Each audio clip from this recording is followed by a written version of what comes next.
which is cool. Welcome, everybody, and thank you for joining us today. We have the wonderful Maureen Calamia today as a speaker. She's also an amazing author, a teacher, and a podcaster. I definitely recommend looking up her podcast, and a consultant. Maureen is very passionate about the role of nature in our lives, and she's passionate to share this with Life Path with everybody else today as well. She has two wonderful books, Creating Luminous Spaces, which was in 2018, and her latest book is The Enchanted Earth by Mango Publishing. So I definitely recommend looking up both of those. Maureen is an experienced workshop leader and an event speaker, and will be presenting on Saturday, November the 15th with the Canadian Society of Dowsers, along with the very own Graham Gardner, which you can watch via Zoom if you're interested. Maureen works and inspires others to restore their divine relationship with the sentience and consciousness of the more than human world and their life purpose. There's more. She created and led a Feng Shui, I've probably said that wrong, sorry, certificate since 2009. And Louise is one of her students. Give us a little wave, Louise. And she began her Luminous Spaces School in 2014, which she offers online as a certification course in Feng Shui, Earth Energy Healing, and Biophilic Design, which is fascinating. Her school has achieved the highest standards set by the International Feng Shui Guild, and Maureen herself has been practicing since 2005.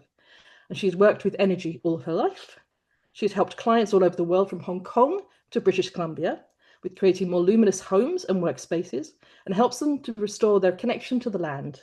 Today, she shares with us her presentation, Working with Unconscious Metaphor and Symbols in Consultation for the Home and Land.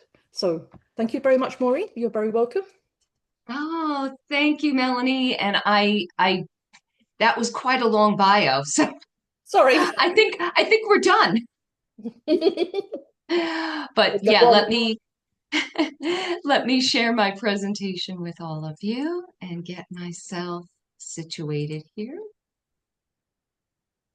I look forward to having this conversation with you. Thank you so much for inviting me here today.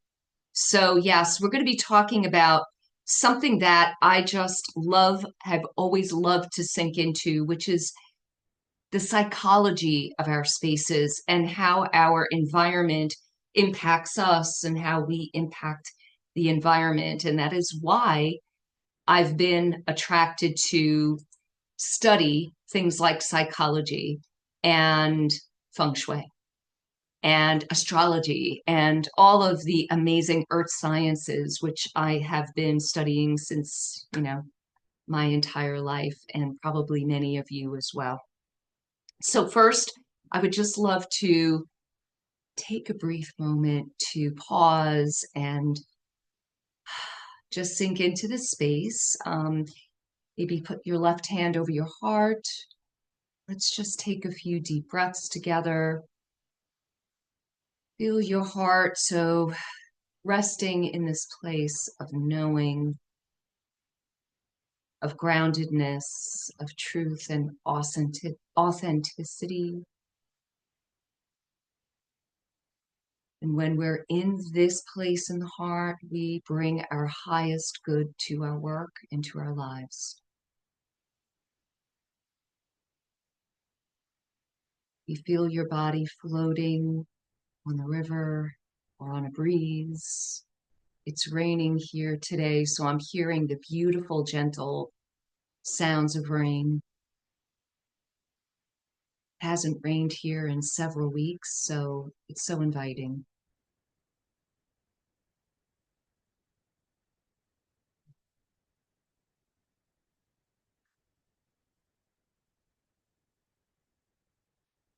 Just remembering that everything is just as it should be.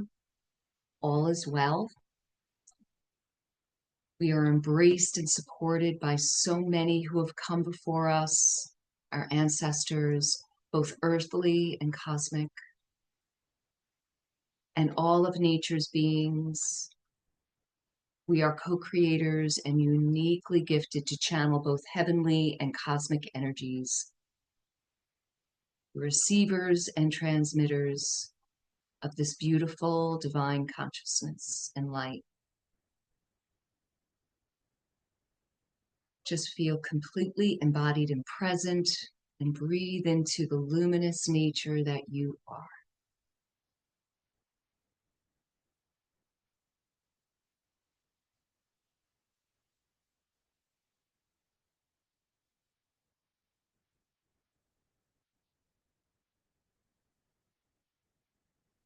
All right. So,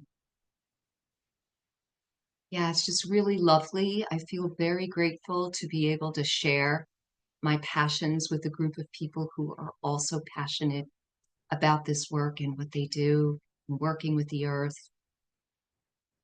So, as I mentioned, psychology. Today we'll be exploring the psychology of our spaces, both inside and out, and how the power of imagery can help us see more deeply into the situations we're called into with our clients and, of course, within our own lives.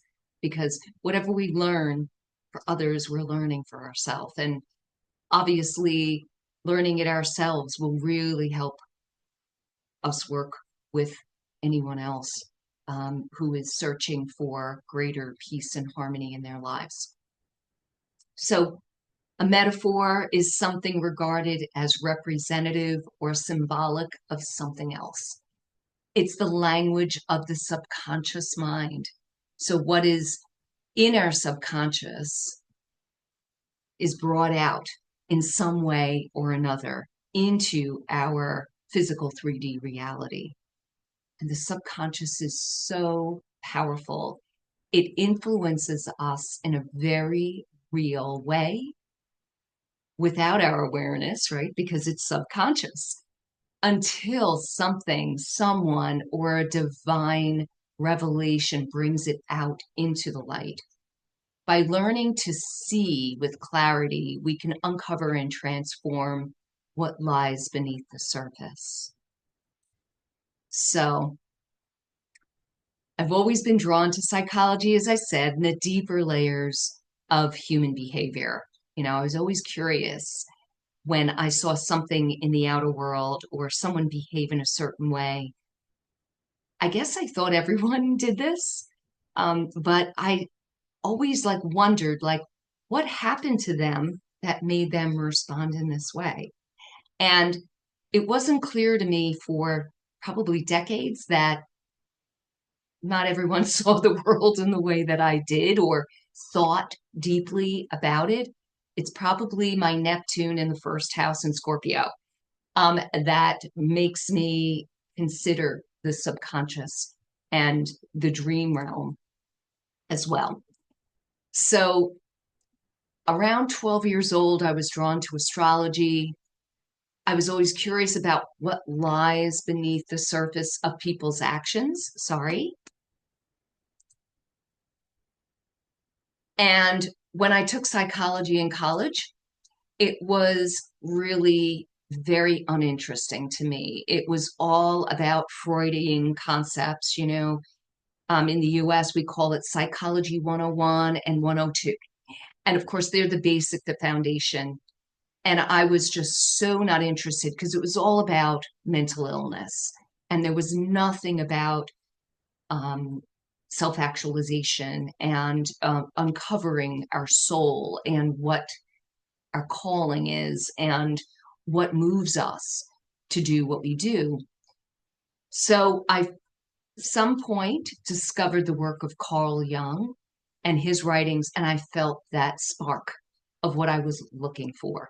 In fact, actually, it was probably the first time was in a book, the I Ching. I'm sure you all know that book.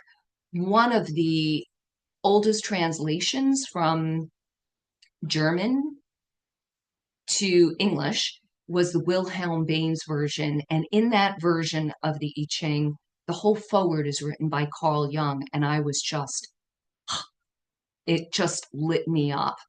And he's the founder of what's called depth psychology. And he showed how the unconscious could be a pathway to transformation. He compared the home to the psyche, its facade and its interior, like reflecting our inner world. And that idea so deeply resonated with me because at the time, well, I was doing feng shui, because when I started studying feng shui, I was then introduced to the I Ching, and that's when I discovered him. And I just thought, wow, this is really cool.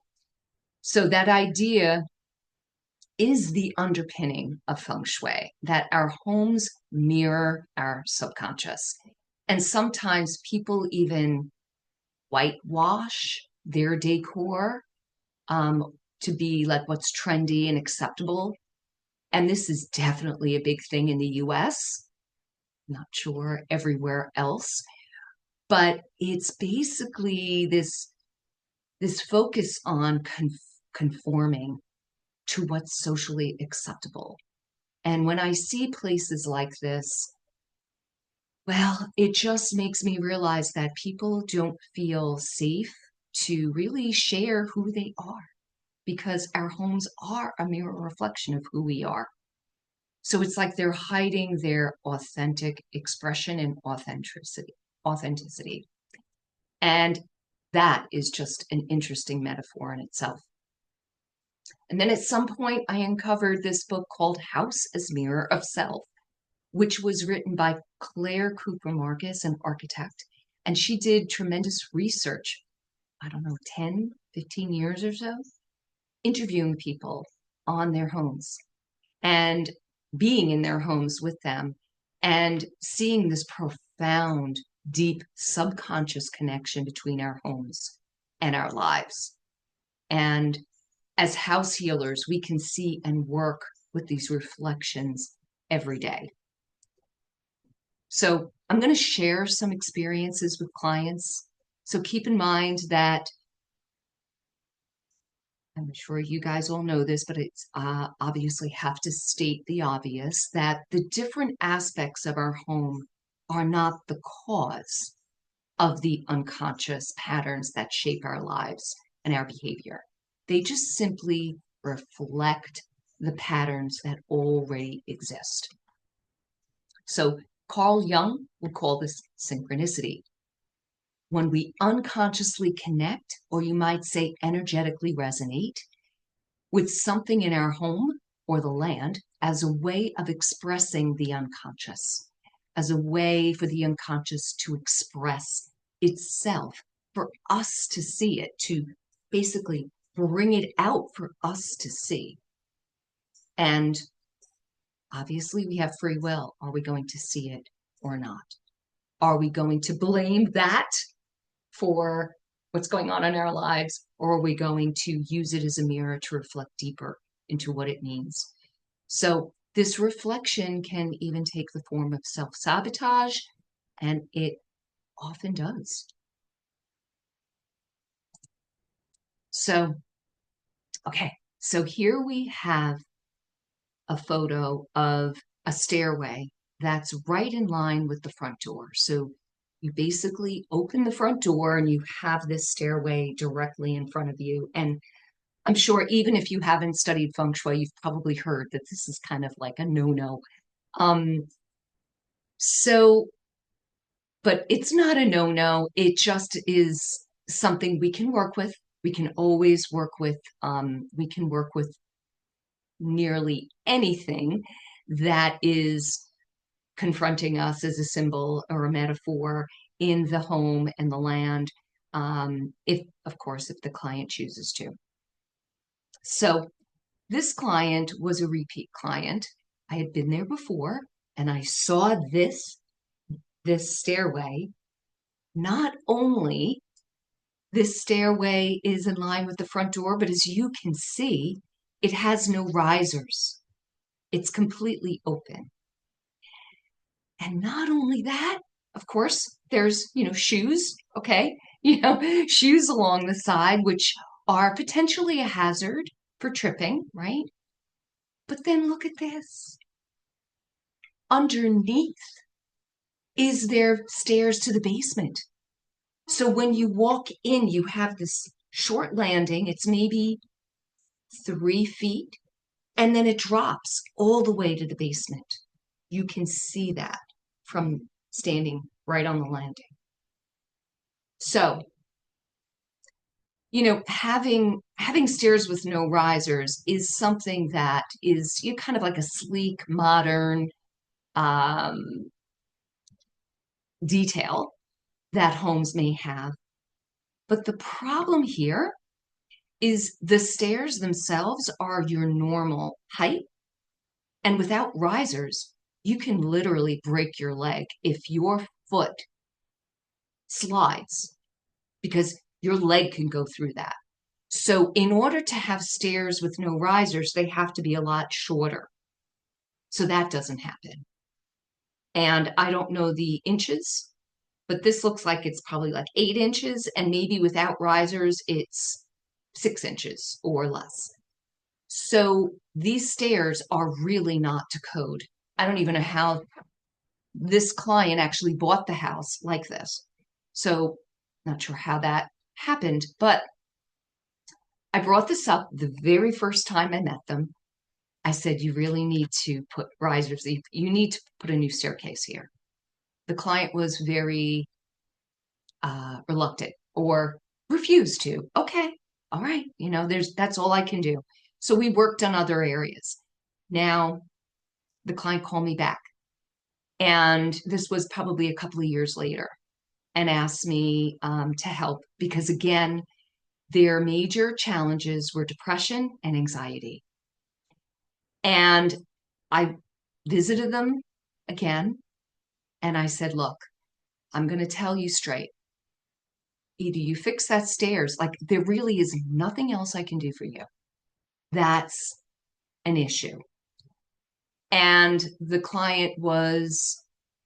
female was reluctant because she said her husband thought this was such a cool design detail when they bought the house. So I turned to the husband and I explained the issue with the risers being, the stairs being too high. And he said, our dog is very fearful going up the stairs. Going down, it's okay because it doesn't actually see, but it's going up, and it's like a Labrador retriever, really sweet dog, but feels very nervous. So the husband thought about it, and a couple of weeks later, the client got back to me and said he agreed that we can put risers back. So I said, yeah, you don't have to like demolish the stairs and put a whole new one. Okay. So the open risers, again, it's this, not only is it um, giving you that view of the basement, which is very anxiety ridden, but it gives you a feeling of being unsafe going up them. And then it's got what we call sha chi that's hitting you at the front door. It's kind of like knives pointing to you. And environmental psychology shows that we don't like anything pointing at us. It makes us feel uncomfortable. So to have that when you first walk into the home, there's just a plethora of challenges with this design detail. So they did the work.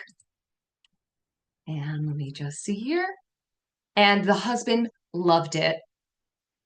Their dog was happy to go up and down these stairs, and it really did improve the anxiety and depression. I'm not going to say that it disappeared, but I had to lessen with this family because there was just so much of that when you first entered the house. So here's another client. So we see metaphors all the time in a home office, which is really interesting, especially now because so many people are working from home in the US, and metaphors in the home office will carry through into their careers. So this was her main office. It wasn't like she had one outside. So she had this huge home, shared it with 3 adult children. She was divorced, and she had a real estate business. And she called me in. I said, okay, let's take a look at your home office. Well, she brings me into this huge room. It was the library, and it had big sofas. It had a big screen TV on one wall, and then it had a closet that she opened that she worked in. So her main intention for me coming here was to help her really launch, get her real estate business off the ground. She was really struggling. So I just thought it was crazy how this being in a closet, boxed in, literally. And there's something called command position in feng shui, which I'm not going to get really into, but you probably have heard, where your back is to the open door into the room. And you feel, again, this is unconscious for most people. Some people feel it, but unconscious, you you cannot relax because you're in a fight or flight mode. Somebody may be coming up behind you. And even if you live alone, this is something that is primitively wired in our brains to feel unsafe when our back is unsupported. So she had all of this interesting metaphor of allowing, okay, I asked her, you've got this gorgeous, huge library. You should have a grand desk that would be right here where the couch is. Have, all of your, work stuff in here. A intention board hung up, just really to help you in your career. And she said, well, she goes, I wanted to give my sons a place to play their video games and hang out with their friends. And I said, well, wait a minute. You've got the whole basement dedicated for that for them. And she's like, well, sometimes they have different friends over. It was like, okay, you need, I think a lot of mothers, a lot of women are overdue for everyone else, right? Sacrifices and doesn't claim the space. I mean, this is her home. Claim the space for herself if she's really wants to bring her career forward. So anyhow, this was just an incredible, I think, experience of a metaphor of keeping herself boxed in at work. Now, this is another situation. Now, this was a couple. The wife brought me in, and one of the issues was that he kept getting passed over for promotions at work. So I always ask, so where's the home office? And this was a small apartment, so I understand there's not always a place like a grand desk in a specific room to put an office, but I work with every space to figure out a place that will help the person the best they can.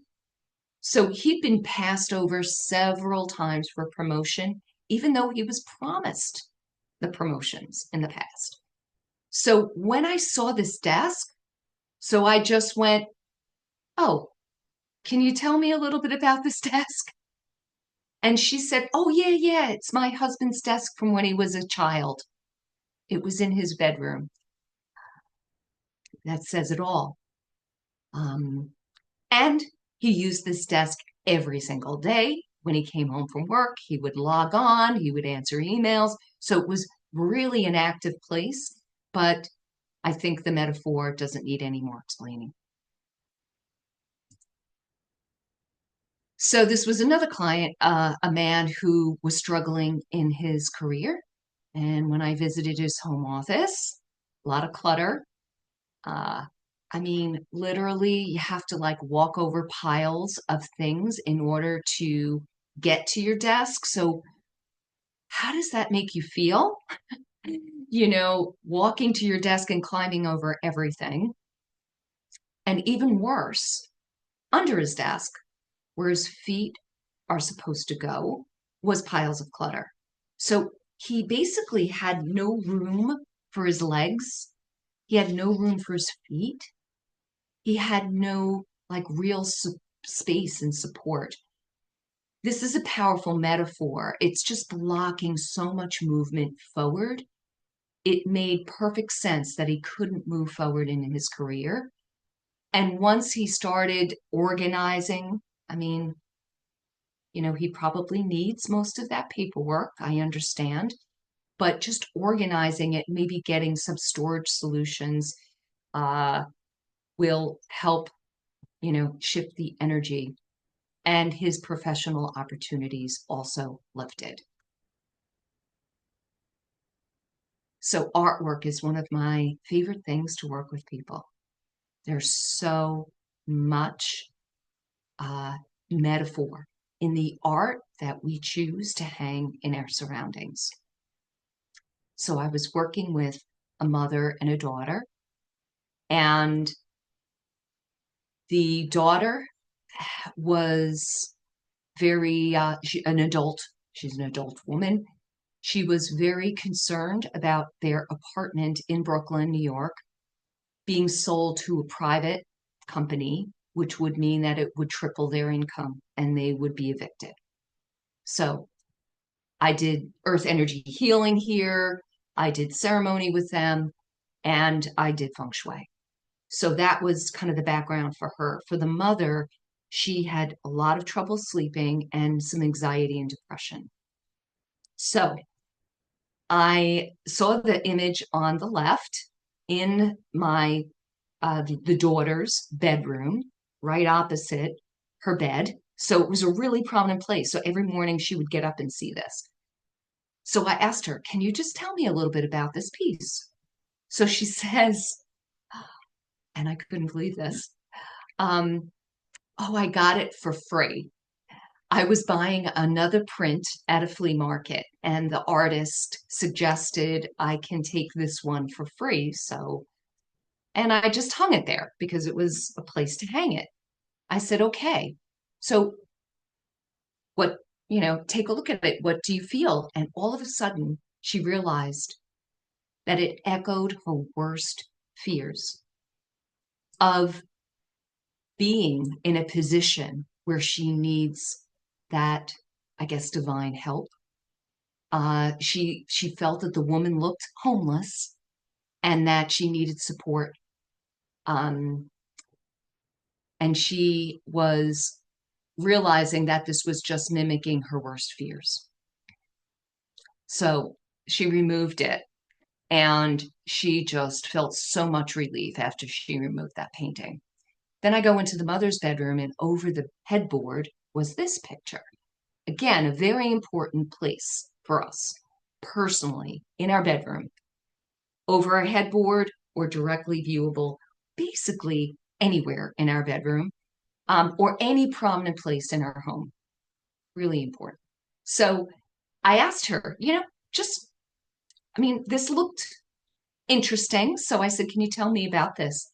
And she says, "Oh, it was from my son.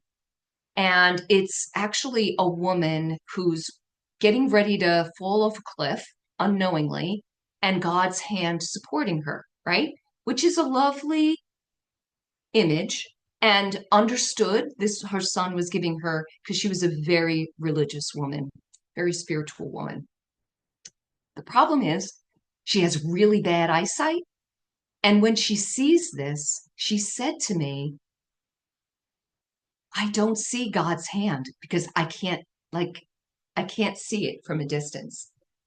So she said it feels really scary, like that woman's falling off the cliff. Hence anxiety and depression and feeling unsupported. So again, it was really nice image, not helping you, even though it was given to you by your son. Maybe put it somewhere else, maybe behind the swing of the door. I don't know. Bathroom? I don't know. But yeah, imagery is just amazing. So now remember that woman with her closet office, the real estate woman. Like I said, she had this huge home. You could tell you walked in. There was an interior designer fingerprints all over it. This woman did nothing. She just hired people to design the whole space, which is fine. Hey, that's lovely. But there were all these gold framed, kind of interesting artwork all over the house, like every wall. So we walk into a room that's considered helpful people in the Feng Shui Bagua map. And I do have an image, I think, of the Feng Shui Bagua map in a few minutes. So I'll just explain that briefly to you guys. You know, in this house, like I said, it was perfectly designed, not a thing out of place. And I said to her when we walked into this room, I said, where do you sit in this room? And she looked at me and she went, I don't. She goes, we never use this room. And it had one of those uh, kind of uncomfortable sofas that had a lot of wood and fabric. I mean, it was beautiful.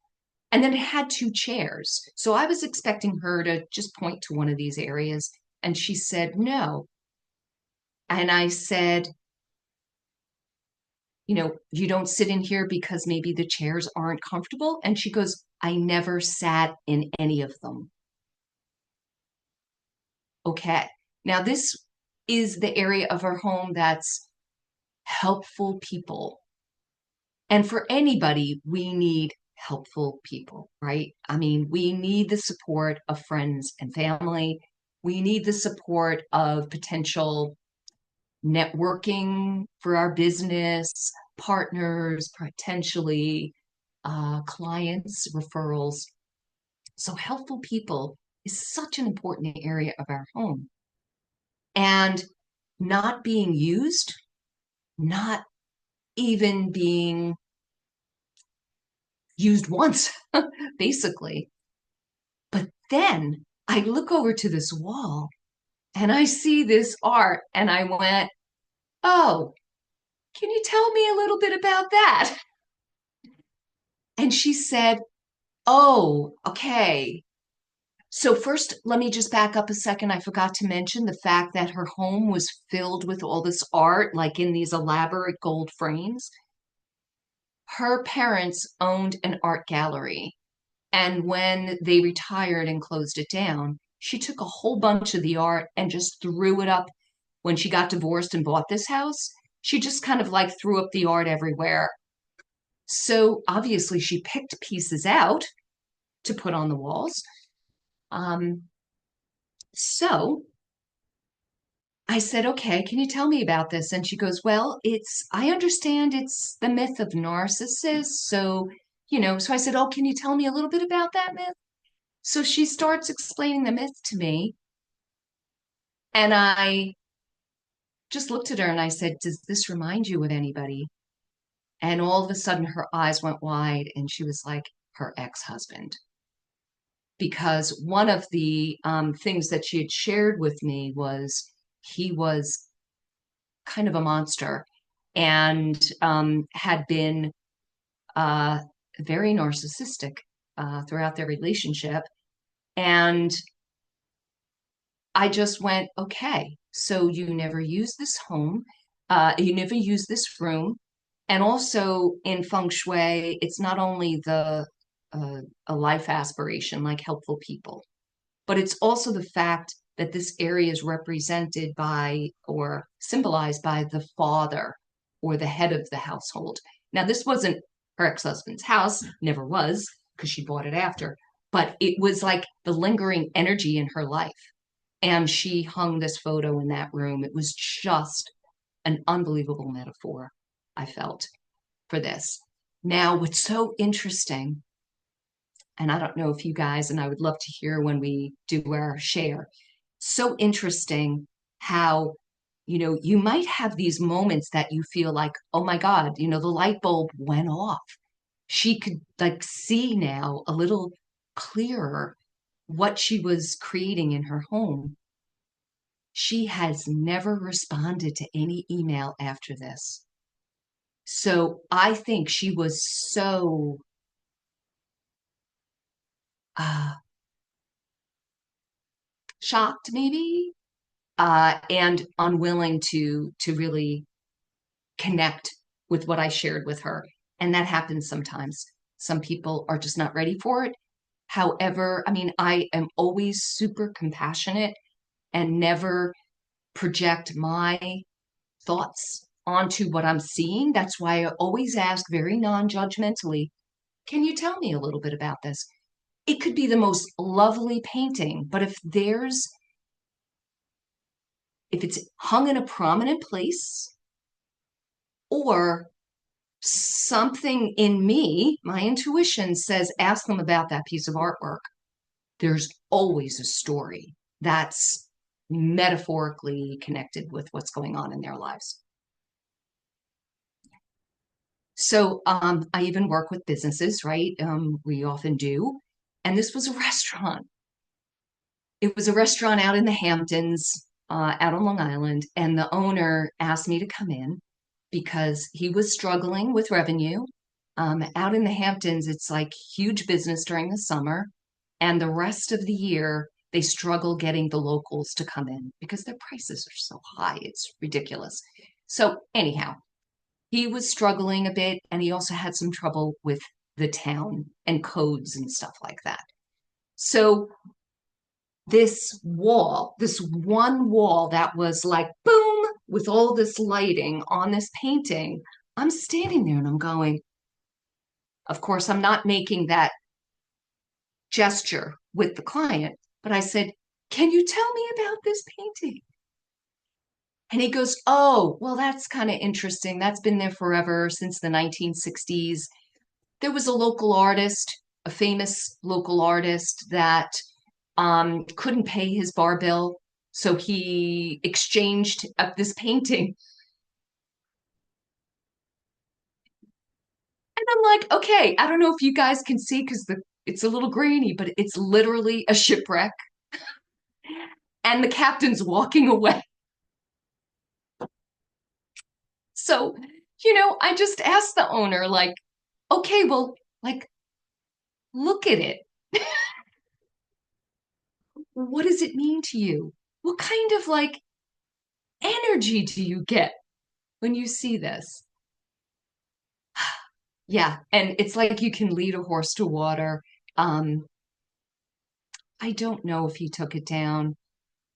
Uh, but I do know that there's probably been two restaurants there since. And yes, it's gone. The painting is gone. I don't know where it went, but pretty funny. Maybe he sold it to make some money. All right, so this was another very interesting metaphor. So I was with a client. She reached out to me because she wanted her children to do better in school. But as I entered the home, it quickly became clear that the issue really just wasn't about her children. It was about her. And again, it's that over earth. I wrote a book on the five elements, and the earth element, when it's really out of balance, is so much the self-sacrificing mother, kind of the martyr at times, but just the one who gives, gives, gives. Again, she had all boys, four boys, and a husband. She was definitely imbalanced earth, completely dedicated to her husband and children. Again, a beautiful grand home. Her kind of hobby was to hire interior designers to come in and refresh a room. So that was kind of, but she was very sweet and really a loving person. So I noticed that her husband had, well, he was an attorney. He had a beautiful office for his home office. The husband also had a beautiful billiard room that was just off like the resort landscape of their backyard. The sons had the whole basement to play, and I asked her, like, so what's your space? And you know what she said? I know the women will know exactly what she said. The kitchen. Right. That was her space. So even the family meals. Now, I don't normally ask this question, but when intuition tells you, oh, you've got to ask this question. So we're standing here in her kitchen. This isn't a picture of her kitchen. but it was kind of like this. And there was a big round table next to the counter, beautiful um, round table, which we love in feng shui because it means that nobody's at the head. Everybody is equal. Everybody, it's just a loving space when you have a round table. So I said, okay, show me where you sit. I wanted to get an idea of where she sat, and I'm expecting her to point to somewhere at this table. She goes, oh, I don't sit. Um, so her sons sit on the counter, her husband sits at the head of the counter, and she stands on the other side of the counter so that she could go easily access something from the refrigerator in case somebody needs something. So she stands eating her dinner every night.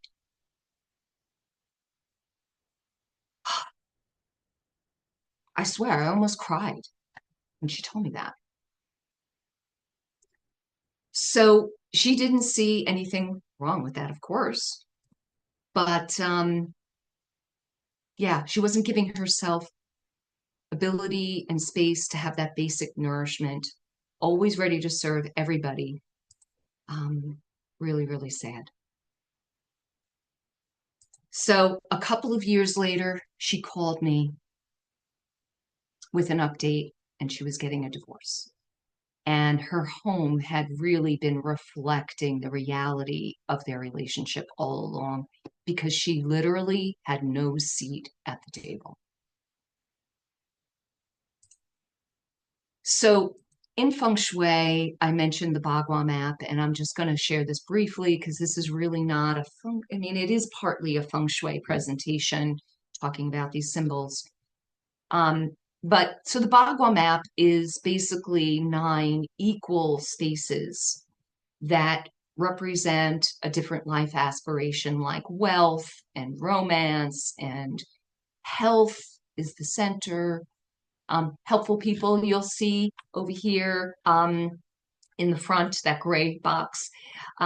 So in feng shui, one of the things we do is we take a look at the actual floor plan of a house and we lay this Bagua map over it. And there's, I would say, 2 major different schools of thought on how to do that.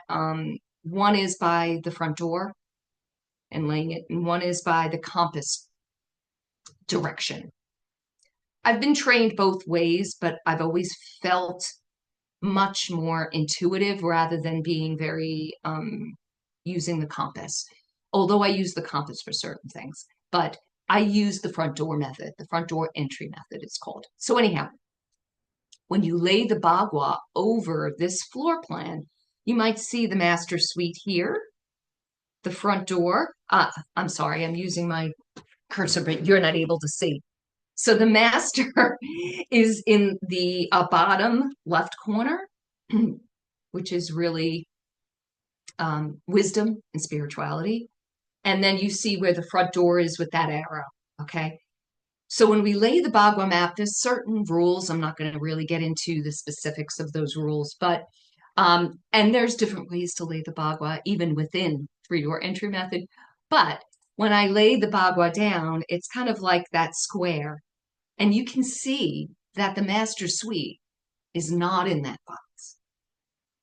So a metaphor here is that one or both of the partners are in some way not fully invested in the relationship. They are out of the home a lot, perhaps traveling because it's at the front of the house. So anything at the front of the house is more public. So they're out of the house a lot. They are frequently traveling. There's emotional distance, basically. Perhaps infidelity, but I don't really go there. I don't want to like seed that with the client, but I'll talk about the metaphor in general, and see kind of where the conversation goes. But it's really showing an instability of the relationship. Now, this this talk isn't really about, okay, so how do you fix that? But I'll just share that you can fix this. I mean, you can, that's not the right term. You can help improve that situation. And of course, bringing this out to the client if there are relationship issues, it will open up that conversation a little bit more so that there may be improvement in that area. Of course, we're not fixing things with physical objects. However, we're having that conversation, we're opening the window to bring the unconscious to light, and perhaps things will improve. So this is two different clients. The one on the left, the home had an elevator. It was a 2-story home with an elevator in the romance squad. So that's one of the areas of the Bagua now. Now, my clients purchased the home like that. And obviously the person who lived there before had mobility issues, and that's why it was installed. But my clients bought this house with an elevator in the romance squad. And when I was working with her at that time, they had recently gotten divorced. So she was living there. Now, her husband had been unfaithful and was also kind of unhinged jealousy of her. Like, he would enter their house before she was able to change their locks. He put cameras up. He had cameras. His parents lived next door. So he had cameras installed there to like watch every move she made. God forbid she ever brought, and I'm talking like a few years later, God forbid she brought a man to her house. She could never do that.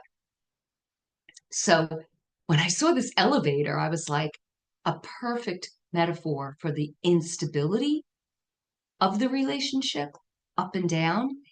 And yeah, so that was really very interesting. Now, yes, I did recommend a cure for it, but the underlying issue of her being watched all the time, the only cure for that was to move. Obviously, there's nothing else you can do.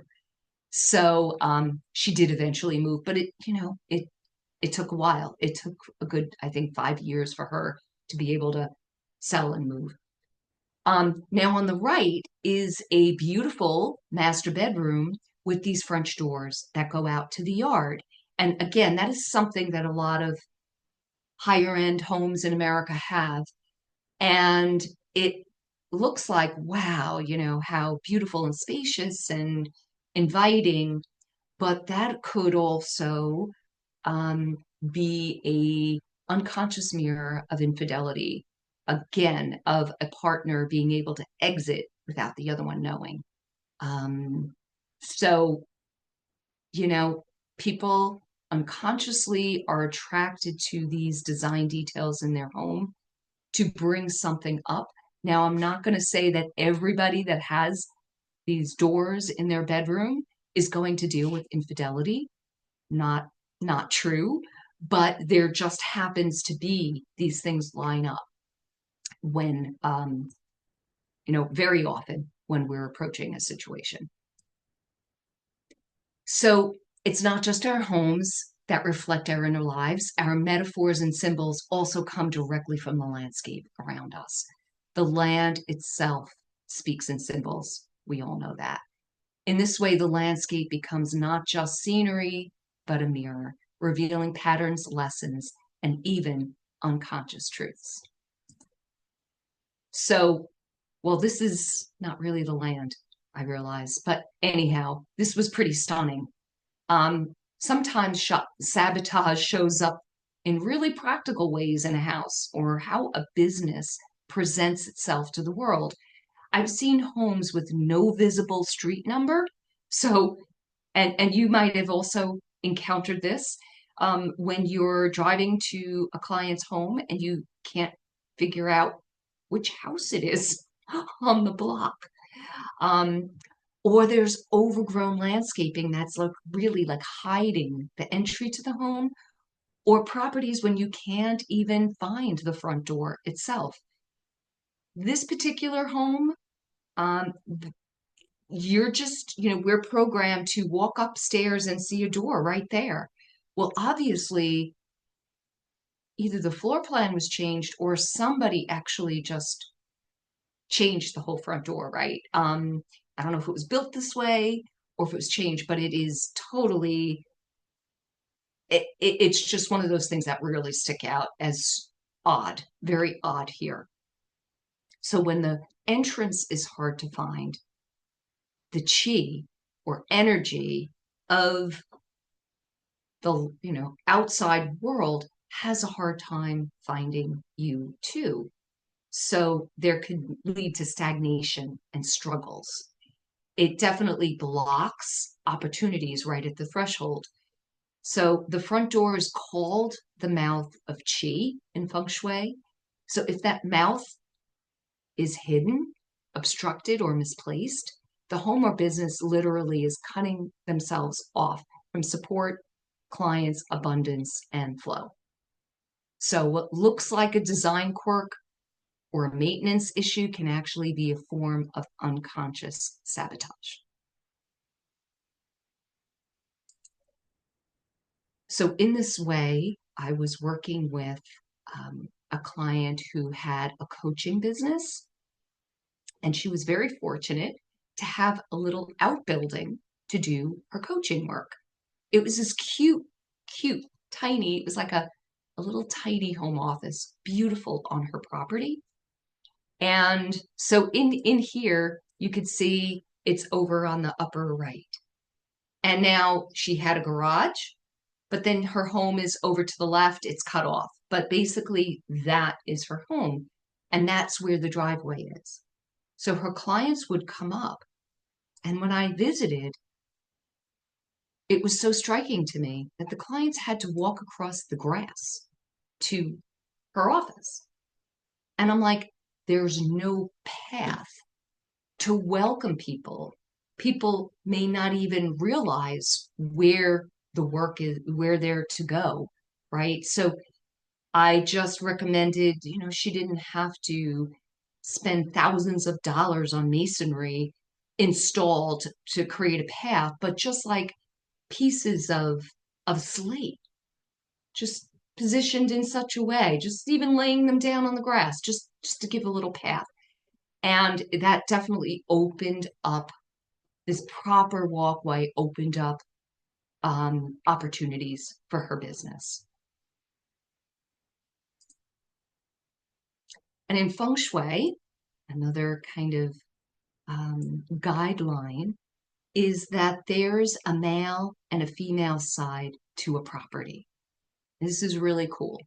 So if you know anything about Chinese food dogs, you look at food dogs, right, that are at the entrance to places.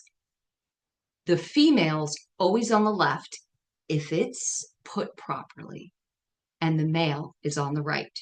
So the male tends to have like a ball under its paw. The female tends to have a cub or a little food dog, a little pup under her paw. So sometimes I have actually seen that people didn't realize this and they've put the opposite. But anyhow, so when you're standing looking at a piece of property from the street and you put like an invisible line down the center of the property, you've got a female side on the left and a male side on the right. So then I look at how the house is placed on the property. I look at the land itself and any features on the land. And in this particular house, you can see that, well, the on the left of the house, that shrubbery and that tree, that's basically the edge of the property. But the house has a huge amount on the right side of the property. So the house is kind of like pushed into the female side of the house. So just think about how that might feel. energetically, right? If if if the land itself, the female side is very narrow and the male side is nice and expansive and chi can flow, right? So just metaphorically, the female side is constricted and kind of choked and stagnant. Plus, there's a grading on the property that the property goes down. So that's accentuating this energy. It's lower, it's more yin. Of course, female is yin, but it is more yin. So there's issues going on with the female head of household here, which is why I was brought in, health issues. So this imbalance kind of weakens the feminine energy and can influence the female head of household. Um, so the home was kind of sending this message. The foundation of support was tilted, and one half of the energy was, yeah, was diminished. So this is the road, and here's the house, and you can see the female side's here, and this is the male side. So it's just interesting. It's the placement of the house on the plot. It is the features of the land that contribute to, either supportive or draining energy. The roadways, of course, is really big in feng shui. We're not really getting into that right now, but you can see here. So beyond the boundaries, and I love this work called Terra Psychology. It's how the landscape gets into us. And as dowsers and earth house healers, we work with this a lot in a way. But there's some more things to it that I find so magical. So parapsychology was identified by Dr. Craig Chalquist, who's an eco-psychologist and depth psychologist, Jungian psychologist. And I've studied with him on eco-psychology and parapsychology over the last few years. This perspective takes us beyond our boundaries into the wider landscape of hills, rivers, mountains, cliffs, valleys, these natural features that often mirror our inner terrain, reflecting back patterns, struggles, and truths about our lives. And these metaphors can help us translate between ecology and psychology. So, how the land shapes us. And in my podcast, The Enchanted Earth, one of the things that I do ask all my guests, and Melanie's going to be a guest soon. And Tim Walters was a guest last year. I hope you go to my my YouTube, The Enchanted Earth podcast, and check out our discussion. I'm not sure if I asked him this though, but I've asked almost all my guests, tell me about the land that raised you. I love the phrasing of that, and I cannot claim that I created that phrasing. It's actually from the Church of Wild Nature, that uses that in their podcast. But I love that. What is the land that raised you? Because if we look back to our childhood and the landscape there's definitely symbols and metaphor that helped shape who we are. And then when we look at, of course, we can look at every place we've lived. If you've lived in many places, it could take a bit, but maybe look at where you are now. And what does this landscape say about you? What does this landscape say about your childhood? Like, is there any connection, any thread? So cool. It's echoing these subconscious patterns, giving us insight into our personal and collective journeys. And often there's something about our calling in there. often. Um, I don't know. I'm like doing research with my Enchanted Earth podcast on this. But personally, when I took this first workshop in parapsychology, I was asked to look at my childhood. And I'm like, okay, well, I grew up in this, well, I'm probably about 20 miles from where I grew up. I haven't moved very far, but I grew up in a place called Deer Park. It's this, kind of bland, flat, suburban, built up town, really not much nature, blah, blah, blah. And the deer in Deer Park, like, we didn't have deer when I grew up there in the 60s and 70s. So I thought, like, what's the relevance of what's the relevance of that? Relevance of that. But then I started thinking about it and I went, oh, wait a minute. The Buddha was enlightened in the Deer Park. And my work, ever since I really kind of re-engaged with my spiritual path and my calling, was drawn to Tibetan Buddhism, and that is the form of feng shui that I practice. It's called BTB, or Black Sect, and it is infused with mantras and ceremonies and some just really beautiful truths that are taught by Tibetan Buddhism. So I thought, wow, that's really interesting.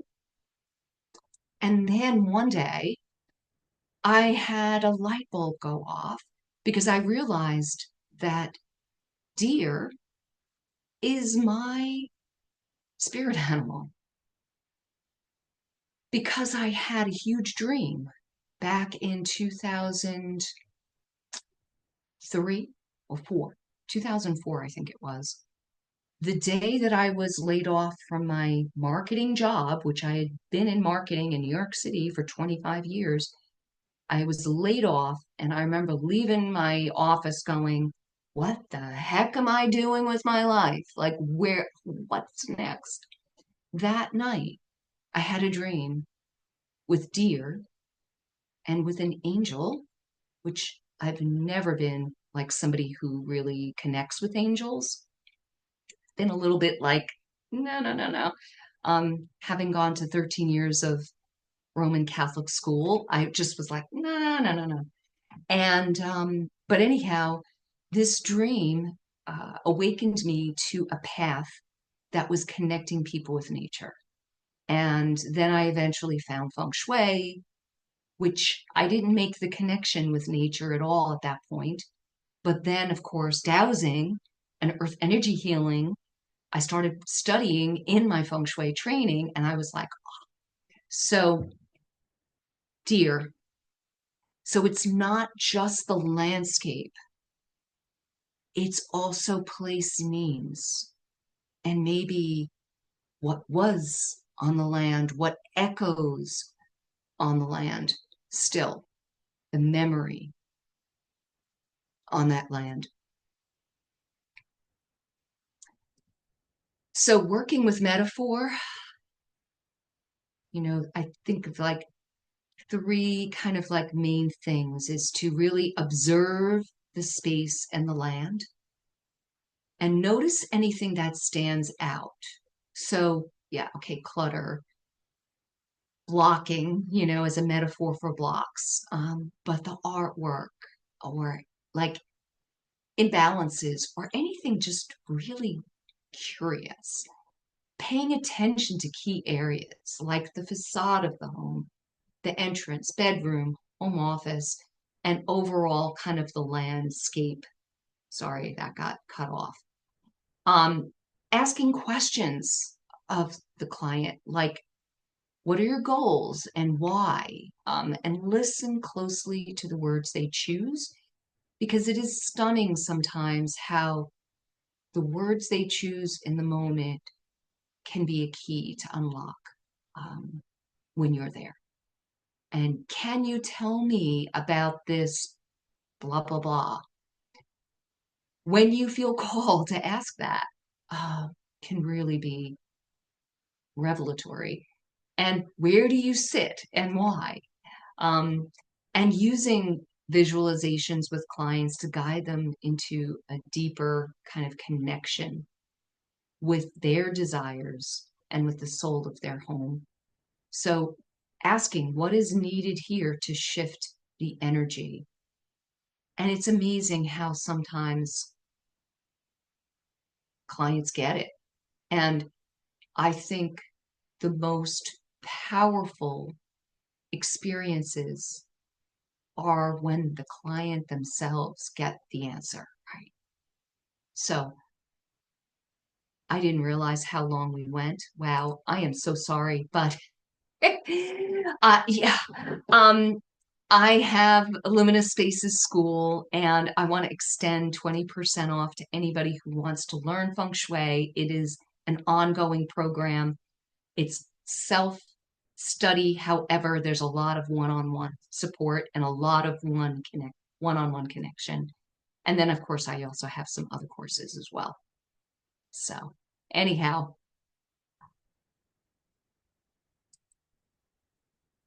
I am so sorry. I had no idea.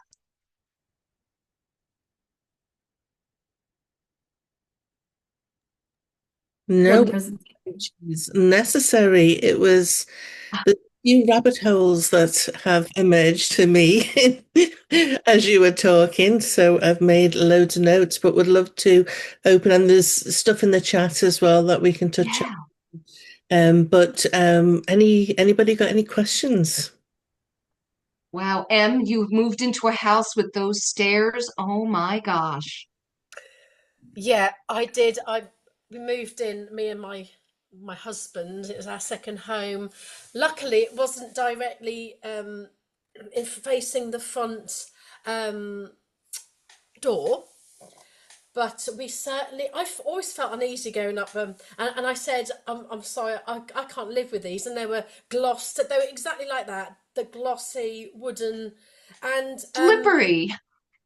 yeah, but we were told by the carpenter who came to kind of price up the full replacement of the stairs, and he said he's had to replace because of building regulations because a small child could get through them as Right, well. right.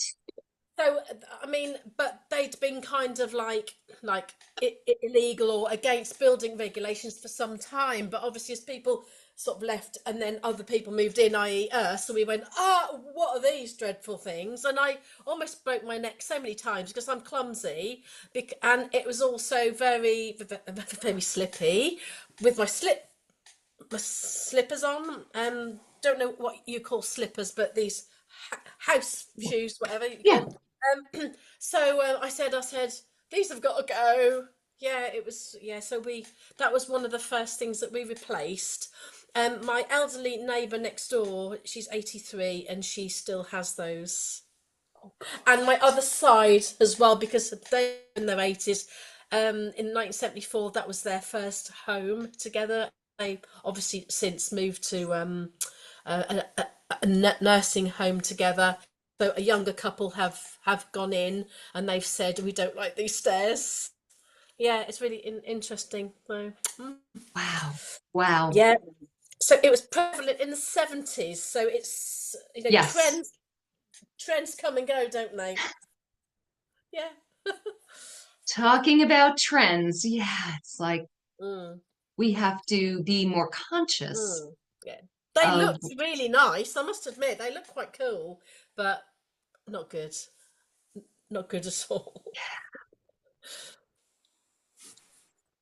yeah. Well, I embrace anyone to please. I'm just trying to look at the chat, but please, anybody I, share or ask I, questions. I have Yes, Chris. just a thought. I've done a lot of work in people's houses with pictures, and I've got a friend in Sedona in Arizona who made me a fragrance. And it was a number of years ago, and she said, "I've put some eagle feather in it, and I see a picture of you standing on a cliff holding your hand up, receiving a gift from an eagle." And that was the picture at the foot of my bed. And so it really banged home to me the importance of imagery, especially in your bedroom. It Mm. just Yes. stunned me that she could actually see it. Wow. Beautiful. It is beautiful. As you were talking about pictures, I'm looking around where I am. I'm like, oh, what pictures have I got? What's that saying about me? Eclectic, I think. Awesome. Awesome. Authenticity. It's, I mean, I did have one client, I have to share that I was walking around her home and there were all these paintings, like original paintings that were really dark. And I did not like them. I mean, they just felt heavy and very low energy. But again, it's not putting our own reflection on what we're seeing. I just asked her, "Oh, can you tell me a little bit about these?" She suddenly lit up and went, "They're my father's paintings, and he has since passed. And I feel so embraced by his energy all around me." So I'm like, who am I to put a judgment? This is something that she's totally like embraced and loves. So yeah, I mean, we have to be careful, putting our own judgment on what we're seeing. That's why just leave it open. Yeah. Yeah, artwork's so subjective. I think those really open questions about what meaning does this have for you, and even why questions can be quite judgy, but I think they're great questions to explore relationship with what's on the walls. Yes. Yes. Chris, I do see a question here about the Bagua, and if you move the front door, does it change the Bagua map? And it depends. It depends. It starts getting a little squirrely. Sometimes we use what's called the yin door. So it's not the physical door that sets the Bagua, it's the yin door. It's like the way the energy is coming from the road or the paths or whatever coming out the door.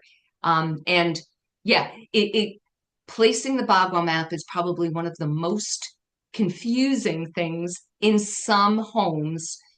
And it is why, like, I was on the board for the International Feng Shui Guild for 10 years, and I'm a 20-year board member, not board member, but member.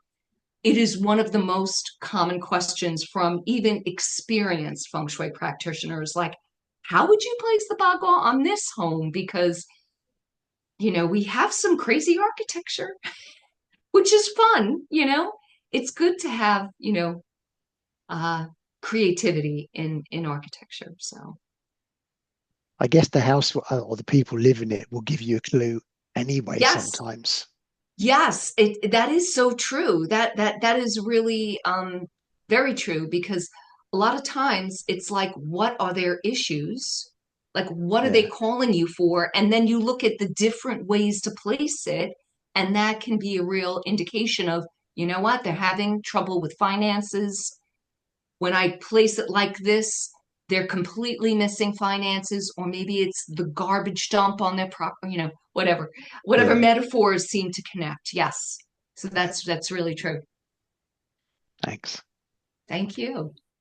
Melanie? Thank you so much, Maureen. That was fascinating, absolutely fascinating. Just set my hand down.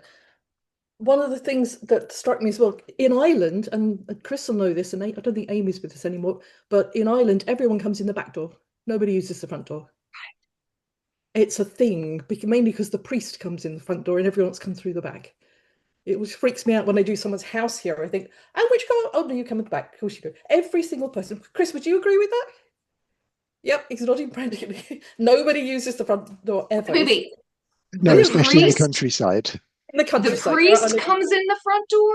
Well, they used to. They used to, and everyone used to genuflect, but we won't go there. But only the priest comes in, usually for oh, what would it be? There's a special thing they do. To bless the house. Kind of, yeah. But the best entrance is always for the priest, never for anybody else. Because you go into a house and you stand at the front, like, oh, come around the back, come around the back, and I'm thinking, why? And they go, no, don't use that door. It's literally really. I just thought that was fascinating what you were saying, because Yeah, it's here. It's a very cultural thing, isn't it, Chris? And there's nothing wrong with it. yeah. You get so used to going through the back door, but I just thought it was Yeah. interesting from the map kind of idea. So Yeah. everyone comes in my front door. Sorry. We don't have a back door. That probably explains why. A lot of the old houses didn't have back doors as well, which I thought was curious. Ours is 150 years old. It's an old cottage. There's no back door. And there's a couple along the lane as old, and none of them got a back door as well. So it's interesting. So I don't quite know what that says, but Wow.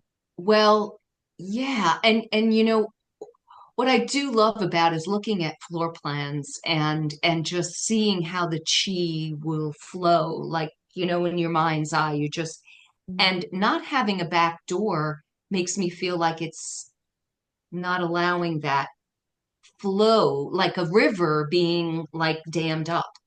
yeah. The house goes into the back of the mountain, so I can't put back door in our house. Wow. I love that. And I see, Susan, you want to talk. I would love to hear your question, but I just want to say, um, there's a way to create a back door without actually putting one in. Yeah, And because in that in the situation, front. Mm. I'm sorry. We actually took a window out of the front, so we had an exit in case of emergencies, a fire exit. Oh, okay. We took the But wall down and put the wall but in. at the back of the house that abuts the mountain, I would put a big mirror. That's interesting because I've actually got a mirror there. It's weird. I put a mirror there because it seemed logical. That and my little nicky nacky Yeah. waver as well can be facing at the door. So What, happy cat? happy cat. That's it. Yeah, I love my happy cats. I've got them all over the house. Love that. Can I Awesome. just say one other thing as well before? When you were saying about Carl Jung, I got into astronomy when I was really had an astrology after that, and I love astrology. Don't even start me. And but when I also started reading the tarot when I was 11. I got given a pack. Long story. I won't bore you with that. But I got given this pack. It's just very in weird circumstances, and I've read the tarot ever since. And I read it and read it, and it was fine, but it didn't make a lot of sense. And then I got a book by Rachel Pollack. You probably know Rachel Pollack, amazing woman, and she's a Jungian psychologist, made totally transformed. It's called 78 Degrees of Wisdom. Oh, And I mean, she's passed now, bless her. She died, I think, it was last year. I got to meet her once and had my tarot read. She was amazing. But and she was one of the first transgendered people in wow. America. And she was fascinating. She had this almost world dancer thing, so she was kind of a bit of both. But she was fascinating because her book transformed how I read the cards. Because I thought, oh my God, this makes so much sense. And it's brilliant. So when you said about Jungian, I thought, yes, Jung. I love Jung. Oh, He's fantastic. yes. Yes.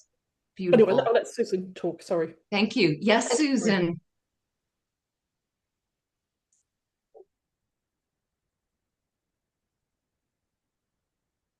Susan? Yeah. You're on mute, Susan. Mute. I was clicking on the wrong bit, sorry. I was just interested about the back door and the front door. I've recently moved up from Somerset to Yorkshire in the UK. Didn't have much choice. I took what I was offered basically. It's a great house, but it's really quite funny because I have a front door which is a French window and a back door which is a sort of a wooden door, normal wooden door with a little sort of glass window in it. But the front door is a big French window.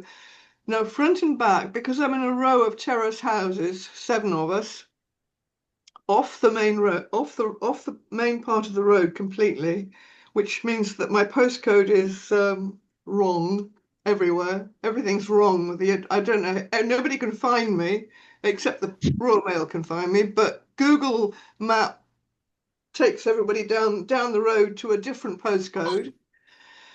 Oh, it's a nightmare. But I have another thing is that because the 7 houses are in one row with no way out except through, I'm number 1.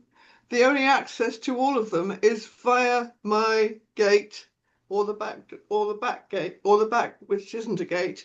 So basically, if anybody is going to any of the houses or from any of the houses, they either come down the back or to and fro down the back or to and fro down the front. It's like a it's weird because I've been living before where I was before. I had a private yard which nobody Right. came into unless they were coming to see me. I find it Right. quite difficult actually. Wow.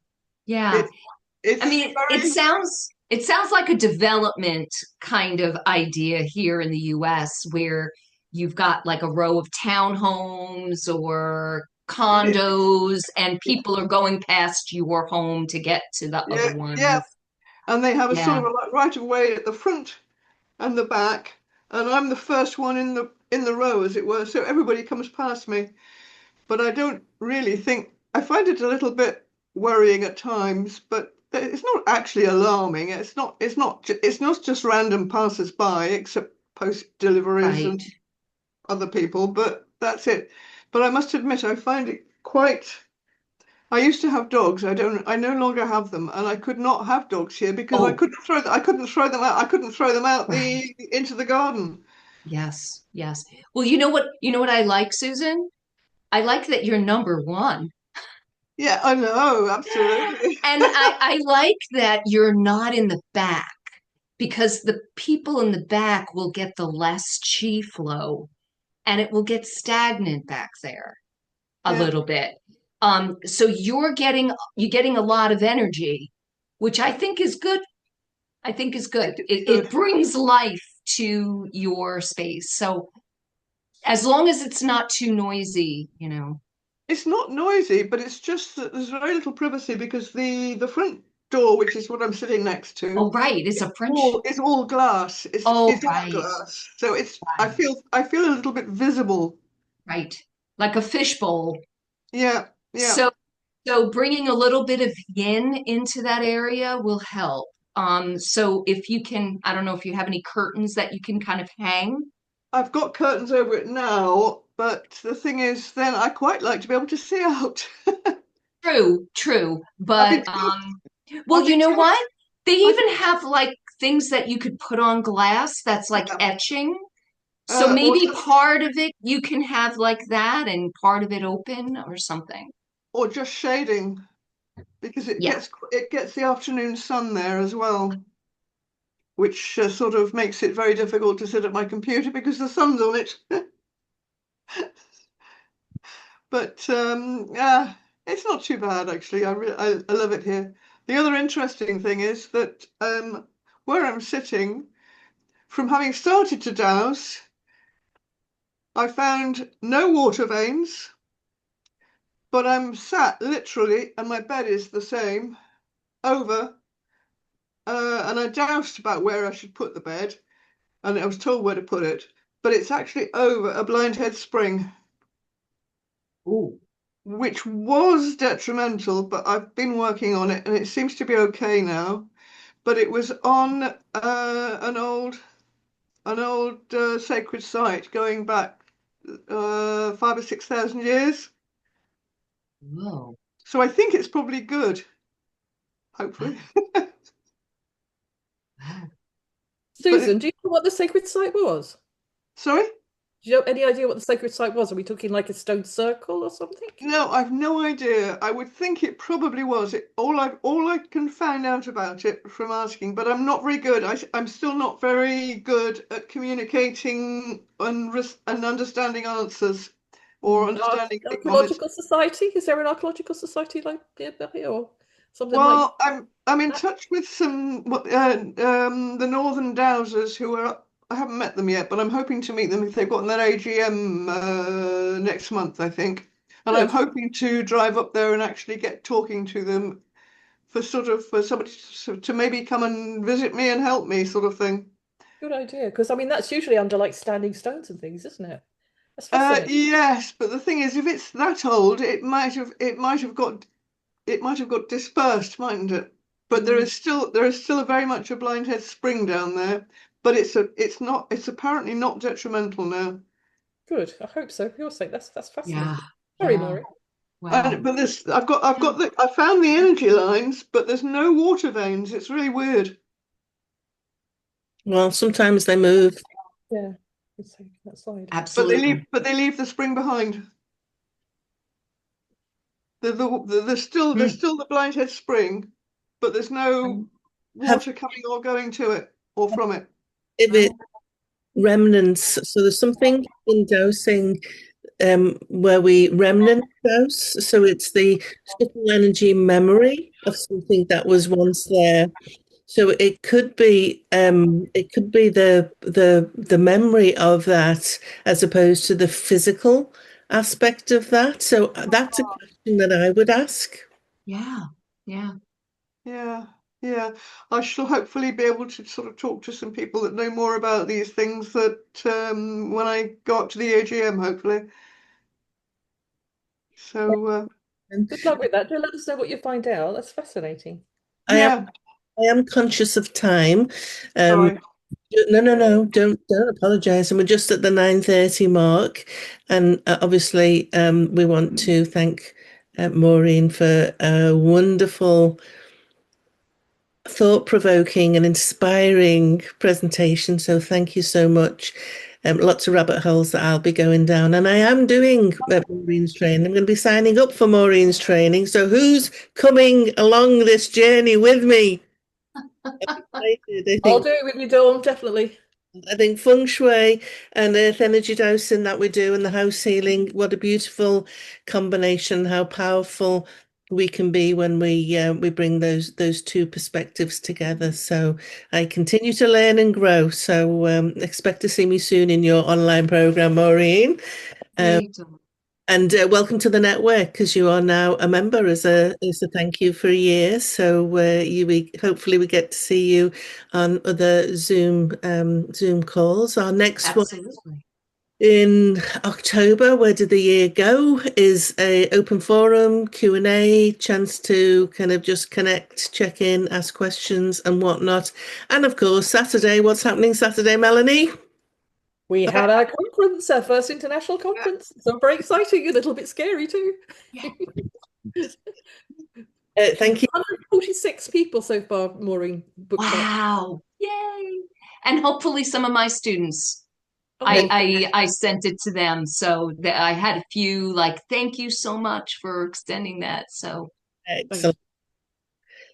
So enjoy the rest of your days or evenings and look forward to seeing you all soon.